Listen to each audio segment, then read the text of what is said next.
Do you want your products seen by more buyers on Amazon, Etsy, and other marketplaces? Do you want to get more traffic, make more sales, and scale your brand? Welcome to the Signalytics podcast, Signal Code Unlocked, where we discuss what signals are needed to send to your customers, to the algorithms, to the ad platforms, in order to get your product seen, converting, and profiting fast. With your host, former top 50 seller on all of Amazon, the Professor Howard Tai. This is the Signalytics podcast, Signal Code Unlocked. Hi guys, welcome to Signal Code Unlocked. We're here with Brandon Young, and I want to see how's Brandon. So recently he's had some kind of a big, huge event. So I kind of want to get some feedback from Brandon on that side. Howard, Baldwin, great to see you guys, man. Thanks for having me. The dynamic duo. Great to have you here. So can you tell us, I've created events myself, usually like masterminds, 50 plus a little bit. So I wanted to see how long and how hard did it take for you to create your Camp Ecom?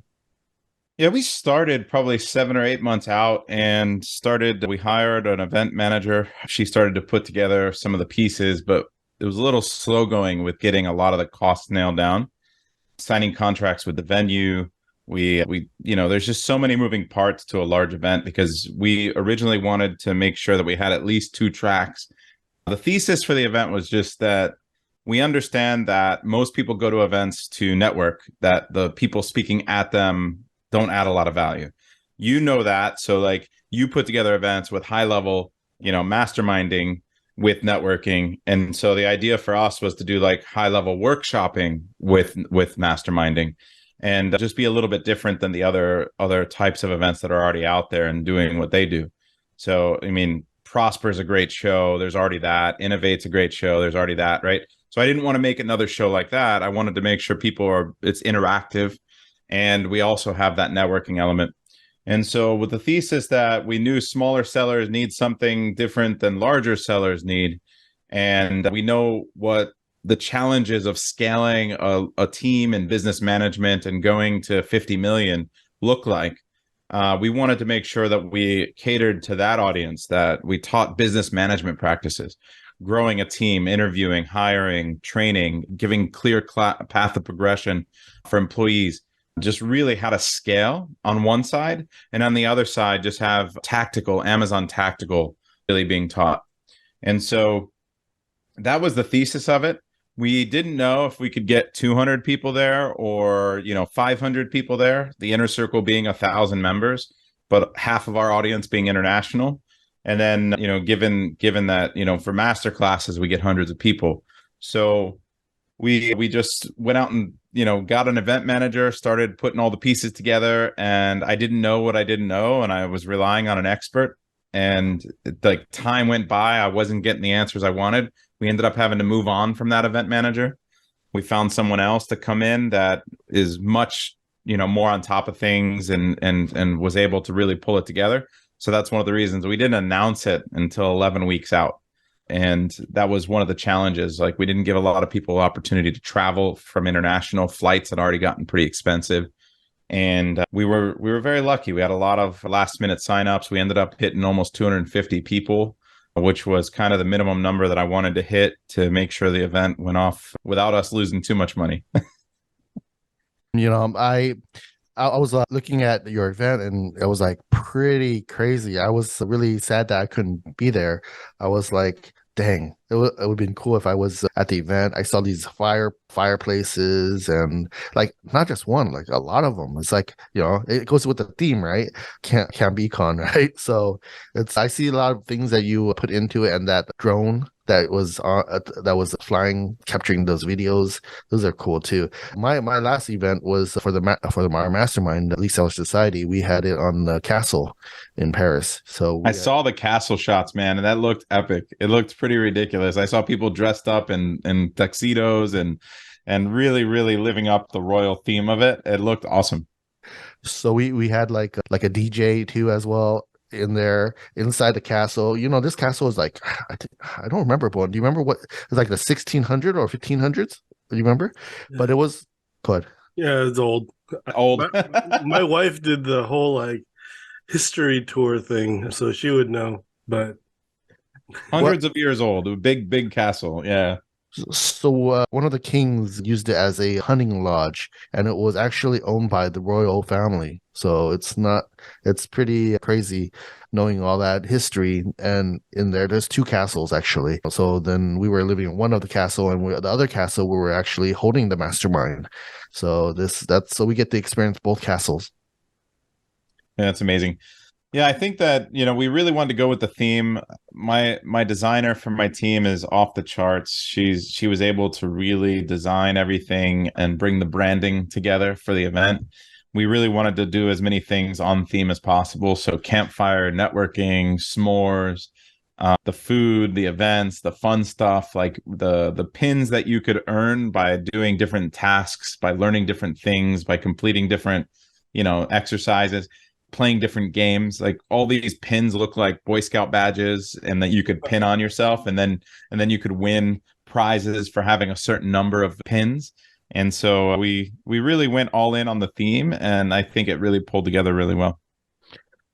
That's why I heard about those pins and stuff. I was thinking the amount of thought into it to create the experience. It's more of the experience, like you said, right? Sometimes not all about what you do there, who's speaking, because like if you think about it, like it's an emotional bond with a particular event, like Prosper. I actually don't go to the people where they speak, and I just kind of go into the halls and just kind of mingle with people and talk with the friends and stuff like that. And then of course your parties and after party of other people's parties. So that's why we go, right? Not because of the event sometimes, but for yours, of course, it's like higher level, and everyone wants to go to like learn something that they don't know, things that they don't know. Yeah, so the other unique part about it is that we did a lot of breakout sessions. So it wasn't just like learning from stage, and not just interactive from stage. What I did is I had 180 people in my room, for example, and we had 18 tables. And so each person had a different table number and across like 8 different breakout sessions. And so we tried not to match people together more than once, but it was kind of hard. So a couple people did get matched more than once. But for the most part, you would sit around with up to 9 different people each time. And then you would be actually doing the exercise that you just learned. For one of the examples, they were doing a design brief for what they would tell a designer to improve the images in some content, for example. And so we were actually teaching how to do that, and then they would break out and do it as a group. And the team that created the best brief actually won a prize. All 10 people at the table won gift cards or won prizes. And so for each breakout, we also, because we know how competitive entrepreneurs are as well. So this gives you an opportunity to not just learn, but to do while you're there.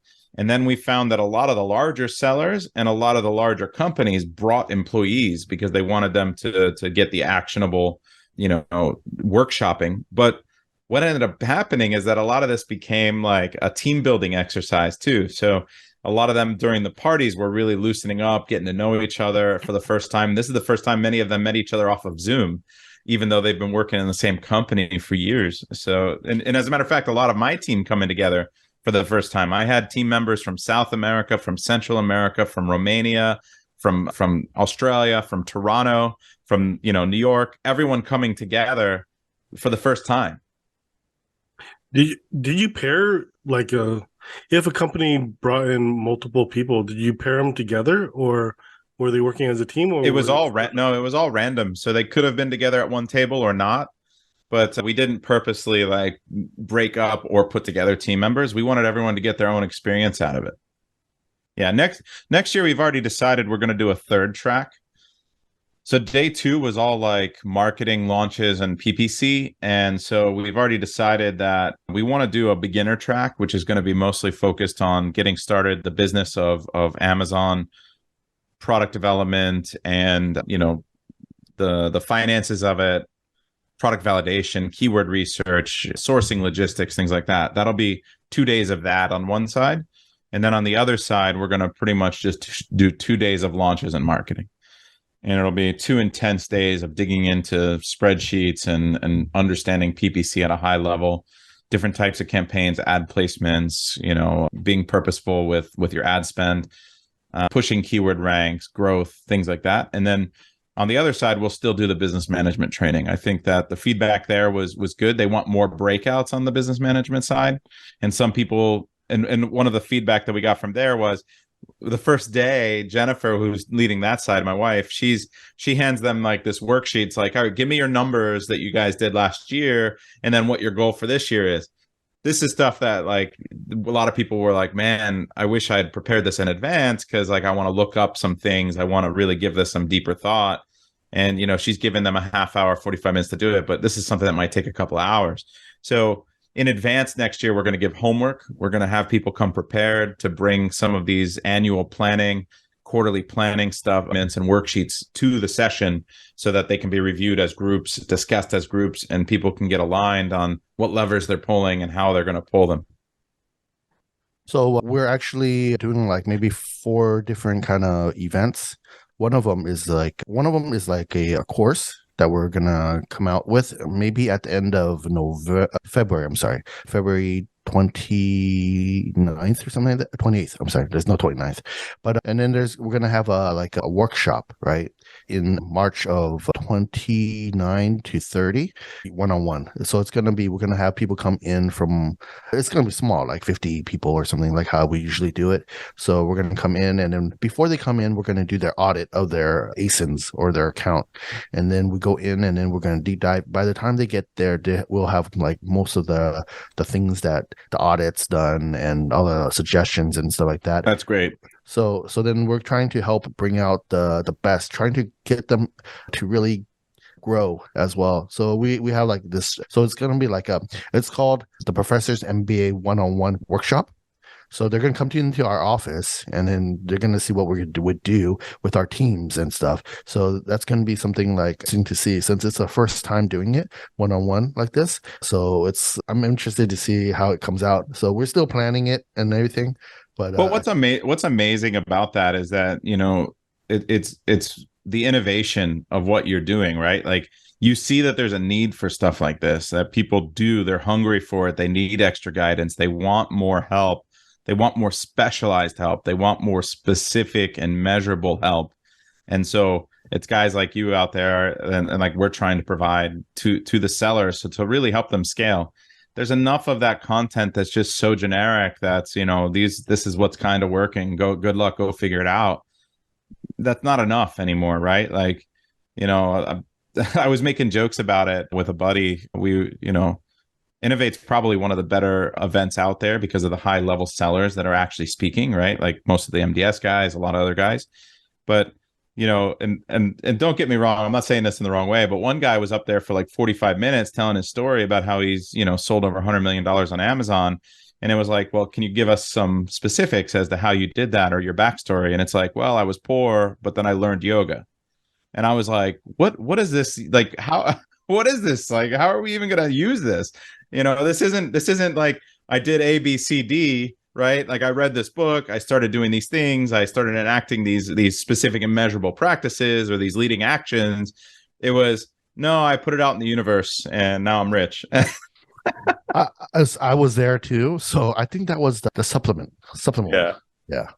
Okay. And we all know like how most supplement sellers are successful. It's probably not by being TOS compliant. So it was probably yoga plus black hat, and now I'm rich. Yeah. We also have like 2 other things so the one-on-one workshop is actually part of the Elite Seller Society, but we're actually having the real mastermind, the ESS 2023 in September. So I believe it's September 5th to 6th, right, Bowen? Don't quote me on that. We talked about this last night. That should be like, I don't know if they're doing Sell and Scale again this year. Last year, Sell and Scale was like the week of my birthday, the 22nd of September. Did they announce their dates again? No, I've been trying to. That's why I was asking a lot of friends or on our Facebook saying, hey, you guys know any other events that's coming up? So I know that we're not like kind of like Yeah. at the same time and stuff, which that would suck. So yeah, so and then that's something that I kind We're going of to stick to January for sure. I think January, Orlando, kicking off the year. The whole theme is like annual planning, training, really like launching your year, because a lot of people are so busy with Q4 that you've got your heads down working in the weeds, and then everyone decompresses, the team takes time off, that by the time you come back, like you're kind of really ready to start working. So the goal is, I made people work for 8 long hours. I mean, maybe 7, 6.5 with breaks and lunches and stuff. But we had people working hard every day, and it was really intense. But that's why we let loose and we do the networking and stuff after, because I want people to go there to work, right? Like that's the whole purpose. Yeah, that's true. I think it's a great idea to have everyone come to your event in January. So, the end of the year, beginning of the year, like you said, like, wow, everyone's all pumped to learn, to do something, to grow and pass their last year's level. It's Hopefully they stick to it, right? I'm actually late. I got food poisoning last week and this week, and I was supposed to send out the slides. So my team is putting those out today. So everyone's going to be a little upset because it's already like 10 days after the event and the slides still aren't out, but we're providing the slides for everyone. What's your event in September going to be, in the end of September? I think it's beginning of September, and we're trying to most likely do it in LA. It's kind of hard. I've been thinking it's kind of hard to beat the castle event. So like everyone's like, how are you gonna up me this time? Oh shoot, I have a lot of pressure in that. So I'm like, I'll go back to my hometown, right? So LA, and see what we can do over there. You got to rent the mansion of a movie star or something, right? I don't know. I guess so. To impress someone, oh, have the mastermind on top of the Hollywood sign or something. Yeah, actually on top of it. Yeah. Yeah. So there's another kind of question that I wanted to ask you. Like, I heard about during your event, I think you announced it where from Helium 10, you were moving to Jungle Scout, right? Are you doing it both, or are you still doing both? Or are you just really moving over to their API? Yeah, so when we built Data Dive, it was really just an interpretation of data in a way that works with our methodology. So it was down, like the user has a Helium 10 account. We would pull the data from their Helium 10 account and then spit it out in the way with our algorithms and with our relevancy and with our master keyword list. And then that data then we could use for our listing builder and for the PPC tools that we have. And so we wanted to work with Helium 10 for a long time. We were trying to work out a deal with them with maybe a smaller type of account we could partner with, doing some content together. We'd been partners with them a long time. I'm one of their largest affiliates, but it just wasn't in their path to do that, or like what they were looking to do at the time. And so in order for us to grow, we kind of needed to go independent. And so we looked at options for either scraping our own data. We looked at maybe 10 other companies that provide data sources, because we wanted to really unhinge and not require our users to have another software, right? So if they want to have Helium 10 for whatever tools they have that we're never going to build, that's great. If they want to have any other software, that's great. But we want people to be able to use Data Dive independent of any other software. So that was kind of our goal. And so for the last couple months, we had been working on a relationship with Jungle Scout, who's been in the industry forever, right? Like they were the first one to really start scraping Amazon and provide this type of data. And over the last 2 years, Greg took on a huge investment, small exit, and a huge investment into the company. And he's the original founder. And they've spent over $1 million. I know that the investment is in the millions on their data. And when we benchmarked that data against the search query performance and the brand registry data that you get, like we actually found that it was the most accurate data of all the sources that we had audited. And so we decided to enter into a partnership with them. So now when you use Data Dive, the data that you're getting is powered by Jungle Scout. So is this actually API for, I guess they call Orange, or is it API for Cobalt side? Yeah, it's the Cobalt side. So the orange product is interesting. I think the orange product was slightly different data when we audited the two, and the Cobalt data was their wholesale API side, which I think is where they've made the majority of their investment. But I think that they're kind of bringing everything together at some point, or the data is going to be uniform. And from my understanding, I can't speak to that, but yeah, it's more on the wholesale side that we're taking the data and then able to display it. And then this now allows us to continue with the development of the PPC tools that we're building. We're going to have rules-based PPC. We're going to have dashboards, business reporting, and all of that in the works over the next few months. Yeah, I've been in Cobalt for like years. I've been looking at also Jungle Scout is Cobalt is displaying the data compared to Helium 10's Market Analysis 360. Is it called, Bon? Yeah, it's the Helium 10 360, right? Helium 10 Market 360 or Market Analysis 360. And I feel like I think both, right? Bon has API. I believe there's limitations to Helium 10's API, but Jungle Scout. Yeah, it wasn't as developed as it needed to be for us to work with it, unfortunately. Yeah, for sure. Like they have the what was that? Which part was it? Cobros API for getting the data, right?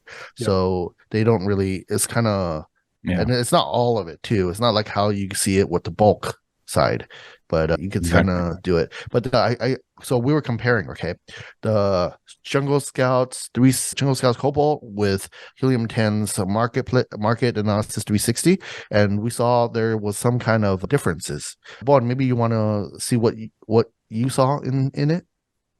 I believe that just using the data, the dashboards, we felt that Helium 10's dashboard was actually a little more intuitive to use, as like user friendly wise. UI UX. Yeah. Yeah.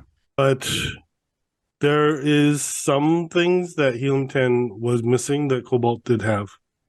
Yeah, we found the same.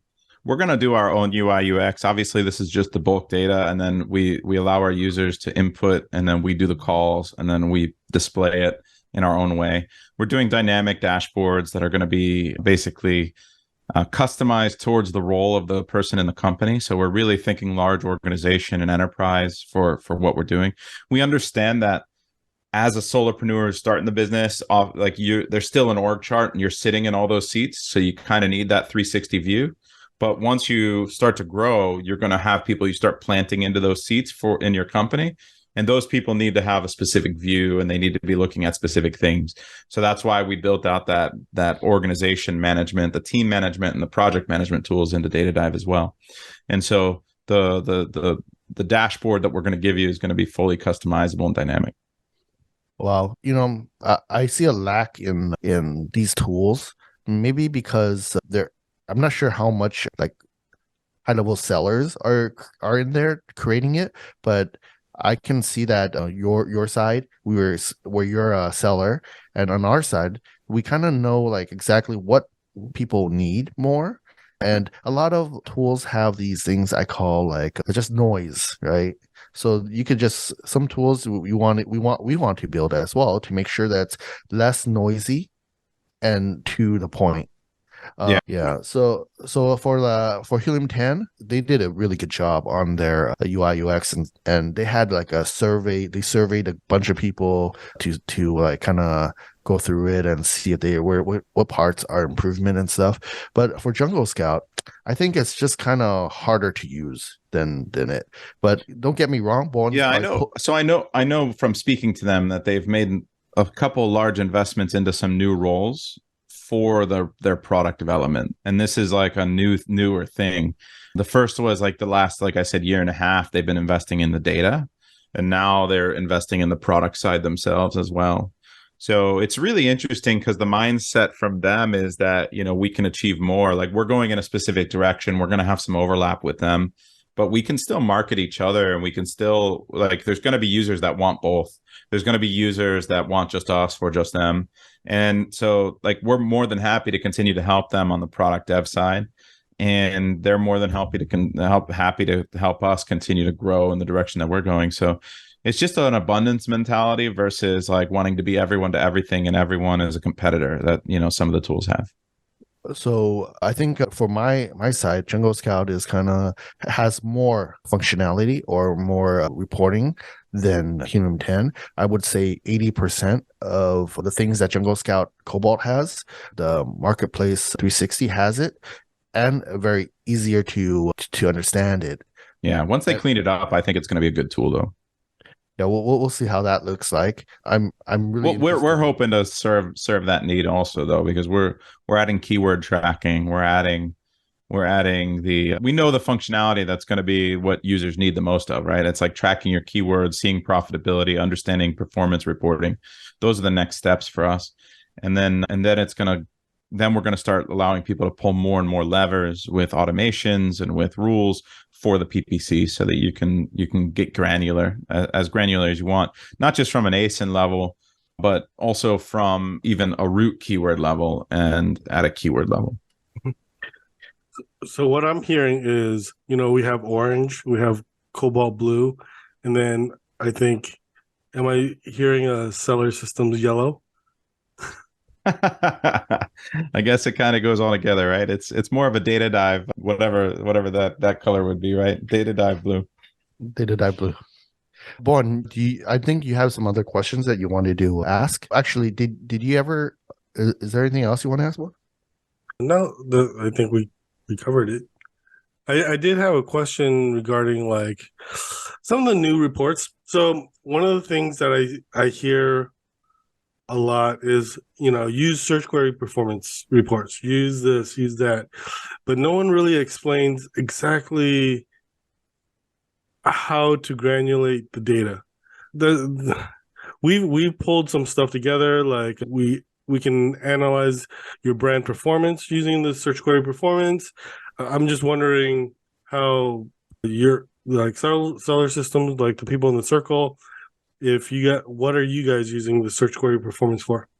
So, I mean, when you're looking at the fringes of SQD, like you're really getting some really powerful insights, because we always find that the power is in the long tail keywords. So there are limitations, though. So brand purchases, the data doesn't go as far back as you'd like it to go, if I remember correctly, right? It's pretty recent. So like if you download your data right now, I think you can only go back a few months. Mm-hmm. And then you can only do one export per brand, right? Like you have to combine them or mash them together if you want to do more than that. But we really have some really unique ways that we think we're gonna be able to display that data, but not only display the data, but give actionable recommendations to the users from that data. As Amazon continues to give us more and more, we're really excited about the direction we're going. I can't really speak too much to it. A lot of it is in dev now, but I'm excited. I think that the passing of that law in Europe, or like the ruling in Europe, which really stated that Amazon brand managers on the 1P side can't use data that isn't available to everyone. I think that's going to have a trickling effect into more sellers getting more data. And so as we like, whether it's Cobalt or wherever else you're getting your data, Helium 10 or whatever, if you're supplementing it with Amazon and then you're mashing it together in a way that really, it's going to just continuously make it more accurate, more actionable, and better and better. But we're definitely looking at brand registry data, SQD, and stuff like that. So how about this new AI stuff that's coming out? What do you see that Amazon side for Amazon sellers? I see you guys just released something on that end. Oh yeah, we did. It's like the 1.3 version now. Thank you. We're just still in the fine tuning it, making it like better and better, but it is something that we're working on to improve, as well as, I mean, it's pretty good. It's getting better and better each time iteration we have. So we just want to let people like try it out. What do they think? And it's great with the data dive, right? Since you have the keywords, you just plug it in. We have it up to 5 keywords now that you can plug in, and more details structure wise, and you can have your specs in there too, and then it'll output it. So it's not going to be garbage where it's like doesn't know what kind of product info what kind of product it is, and then it's just gonna spit out like Yeah. random stuff from the internet. No, I think that there's an opportunity there to really do something. I think ZonGuru just announced that they're doing something with AI data as well. Like they announced it, and then you announced it like within a day of each other, and then we were experimenting with it. We had a beta version of an AI listing builder in our listing builder a few months ago, where you could click a button and it would try to pull the data, like the keywords, and then write. The first version, I just wanted it to populate keywords into the right field. So title, bullets, description based on priority, but also maximizing ranking juice.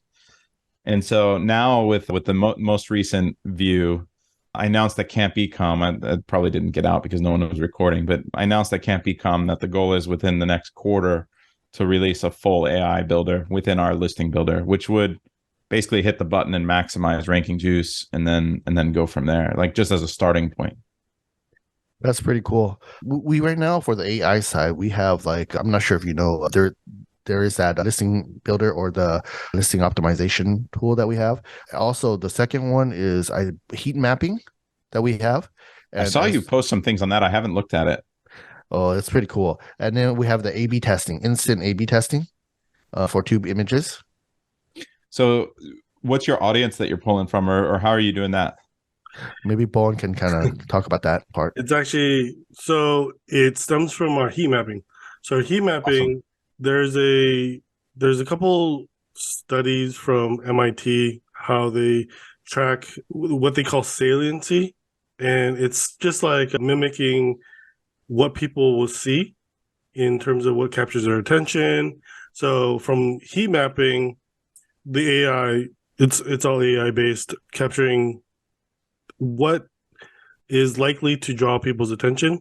We'll do A/B testings using AI also to compare two different images or two different creatives to determine which one's the best one. There's also a test called like a cognitive recognition. So it's basically what you remember after the images are gone. So if a customer is like shopping around, which image is actually sticks in their mind when they think about the product. So it's really cool stuff. That's awesome. How many case studies have you guys been able to put together with like seeing a lift and conversion and stuff, like from the A/B testing on the cognitive side? Well, we would like to have more people to test our stuff. It's everything. The listeners on this need to get on that.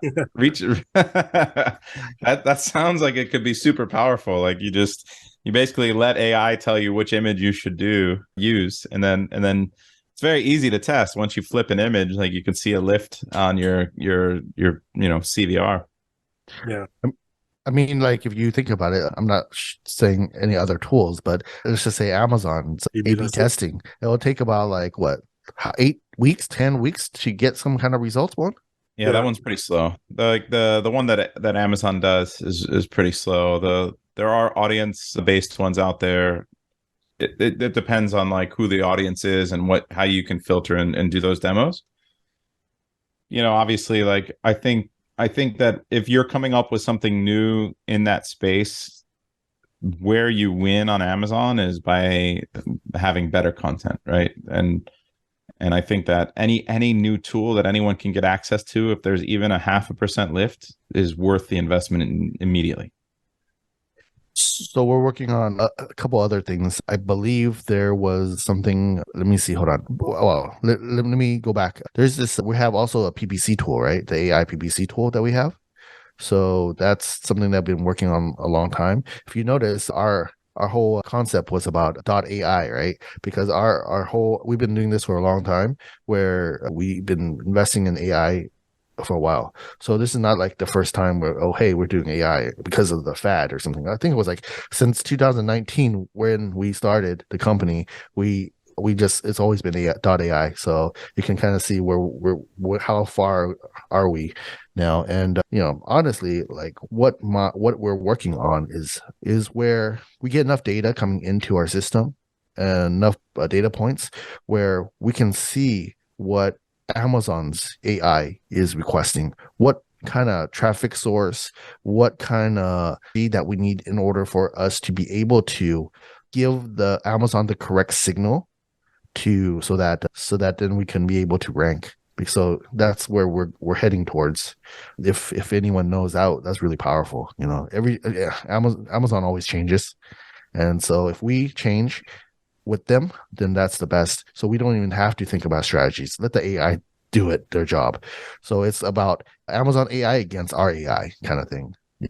So it's like a fight, seeing, just like right now. Well, you want them to be harmonious, right? You want them to be working together, right? Well, Amazon doesn't always want to make it so that it's not easy to detect what they really want, right? So, but of course, we want to play with the Amazon as well. I guess the hardest part for the AI side is just the massive amounts of data required, right? Like our goal ultimately with our PPC is going to be, complete ML and automation, right? But in order to really do that, you need tens of thousands, if not hundreds of thousands of accounts with, running, each of them running hundreds and hundreds of campaigns and constantly being able to see every action and reaction across, hundreds of thousands of data points. And so the amount of data you actually need so that the machine can really stop being dumb is quite a bit. And that's the challenge when you have a startup like ours, with 2,000 users, and our goal is to, almost 10x that in the next 18 to 24 months. I think that we still might not have enough users to really have our machine be smart enough to really let loose, Yeah. Vaughn, is there anything you want to say? I think the hard part is, like, later on, if we have Google's doing this right now, where they're detecting what is AI written content. So they like de-rank like blogs, or they find out, like, because I think it stemmed from, I could be wrong, but Jasper was really kind of the first one to do it, and everyone started using it. Google detects it. The problem is when Amazon starts detecting listings written by AI, and I truly believe this is the future. Right now, if you've ever used or if you played with OpenAI's Chat GPT, you know how easy it is to just write content. When Amazon tries to figure out, hey, how do we detect whether listings are written by AI, or maybe they don't care. Yeah, that's a possibility, right? Like they just want, as long as it's benefiting the user experience, they probably won't care, right? Yeah. I'm not sure about that because Amazon wants to get indexed onto Google. So when Google is saying, hey, no AI, well, it's not saying no AI. It has to be like authentic, like to a point where it's like 40% passes their check. So there is like software out there and API as well to clean and wash these listings from it being detected as AI. So if you or me write something, most likely the AI detector will still give you like a 30 or 40%, thinking that you're a machine that wrote it, but it's not the best, but it's going to be more better and better. But then also there is other counter measure where these apps that will actually paraphrase or rewrite your article or your listings and make it more non-AI. So, yeah. The danger of that, though, is that you're going to end up having it change keywords and keyword phrases that you need to have in exact form. When they start mixing up like the way that the order of the words, now you're getting less credit for ranking. Yeah, that's what we're working on right now. So we're working on making sure that it's not detectable being as an AI, because that's the future. This is going to happen.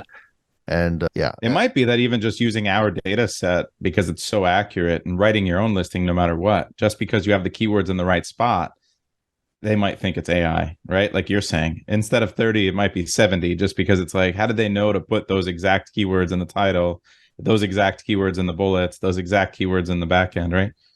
Yeah, we'll see. So, anything else on your side? That's it from my side. Is there anything you want to say, Brandon, before we close off here? I'm looking forward to a great 2023, guys. I know that we're going to see each other in many different cities throughout the year this year. You travel more than anyone else I know, and it happens that most of the time when I arrive in a city, you happen to be there. So I'm excited to hang out. Because I'm a fan, right? I go wherever the golfing is. That's what it is. No, I think no matter where there's an event, a mastermind, any excuse to meet some other sellers, like you're really good about that, and you do a great job. So I'll see you. I don't know if you're going to Mexico next month or I'm sure I'm going to see you in Prosper. I'll be doing the Topgolf party Monday night. I'll get you a code to send out to your people, and then I don't know what's happening in April. I think we're going to go to China. Are you planning to go back to China this year? Exactly. Actually, I've been asking around to see what events are out. There's like a spot in between that I could go back to China. It's from April, May. So April and May, I think is slower in the event space. So that's where I'm gonna go at least for 2 months to go back. And I have a team in China. And I want to see them. And I'm hoping to go to Tokyo because I think Gary Wong is doing an event in Tokyo beginning of April, and then there's Canton. I heard that.